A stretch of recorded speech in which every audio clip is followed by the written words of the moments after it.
The next two waves of the Mario Kart Booster Pass have released after what felt like forever. I figured I'd make a follow-up video to see what has changed and if they've gotten any better with how they add the tracks. If anything I said in my last video has aged well or terribly. But before we begin, check to make sure you are subscribed, because YouTube has a small glitch that unsubscribes people from my channel and instead subscribes them to a random clips channel that just reposts Drew Gooden. I'm going to start again with the tour tracks. Last video I said that I would like to see more of them for the reason of split paths, and with these new ones, New York Minute and Sydney Sprint, they've kept up that trend. Comparing them to the tracks from Wave 1 and 2, I'd say that they're slightly better. It feels like there's more variations in the paths you take. One thing I liked about Paris Promenade is the section where you race backwards, and these new tracks do just that. They feel like they do more with the paths they are given, branching off at more points and utilizing more than just the same main road. Sydney Sprint, for example, feels like you're actually touring the area rather than having slight deviations. New York Minute being the only track I actually played in Tour probably desensitized me to it because it didn't feel as exciting as Sydney Sprint. However, a major problem that I have with Sydney Sprint is the lack of anti-gravity sections. You don't go upside down, and that's not true to Australia. Massive missed opportunity. Sky High Sunday is an interesting case. It's a really creative track, and if I'm being completely honest, it has the vibes of a world in Mario Odyssey. If you took out-of-context screenshots and said it was a lost level from Sonic Colors,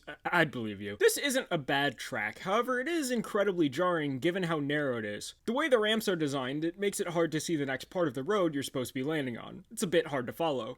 Another thing I find weird is that there are these parts of the track where it feels like you kind of lose control of your kart. You know when you're on 200cc and you could sort of glide after jumping a ramp? It's the same thing as that, but it feels so out of place because it's just in the weirdest areas. Most notable are the wafers and ice cube trays. I was even struck by lightning and was surprised that I didn't fall off the map. This was on 200cc, by the way. I should have died here like twice. It pushes you to a point on the track. I don't think it's even possible to land on the first ice tray. Onto the tracks I have a little bit more knowledge of. Disappointment Time. They aren't updating them with the anti-gravity gimmick. It appears they're just ported from the last game there are retro tracks in, so for the most part, Mario Kart 7, evident by the glider ramps on Calamari Desert. The exceptions being racing on the train track and a third mushroom path on Mushroom Gorge. Some aspects from Tour have been implemented as well, but other than that, the tracks are pretty one-dimensional, which is why it brings me great shame to say that Luigi Pinball is anticlimactic. I don't want to be a beg choosers situation here because this is the one map we all wanted and we got it, but it has zero changes from Mario Kart 7 and that's just boring. The older tracks are also receiving no changes, and because they're pulled from before even Mario Kart 7, they have no funny gimmick. Mario Circuit 3 is just drifting. It is fun to play on these tracks, don't get me wrong. I just wish they would actually update them instead of slapping on new paint and calling it a day. This could be from Tour, I don't know, because I never really played that game much, but Mushroom Gorge, like mentioned before, has a third path, and that's really the only change it has.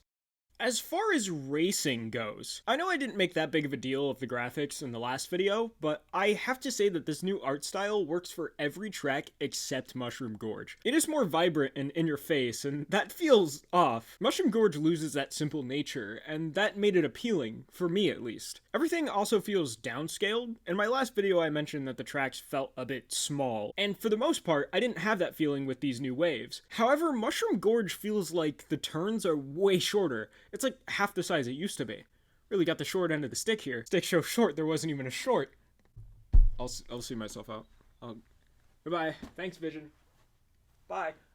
Overall, I think these new tracks are worthwhile, but it does feel like there's an aspect missing from them that I just can't put my finger on. I like being able to race on these tracks again, and of course the ones I hadn't raced on before, but I don't have the same excitement I did with the first two waves. That being said, there has been a change to one of the Wave 1 tracks. Yes! They did it! The Shy Guys actually pose a threat now. This makes Coconut Mall the best track in the entirety of Mario Kart 8 Deluxe. They fixed it. Last video I also predicted a bunch of tracks and ended up getting 2 of them right in this update, so I'm gonna throw out 2 more. Wario Shipyard makes sense because it already has a gimmick included, so they don't need to do extra work. And Peach Beach. I guess we should also guess a country? Canada. Anyway, that's about it. But there's of course one last thing I need to do before I can end this video.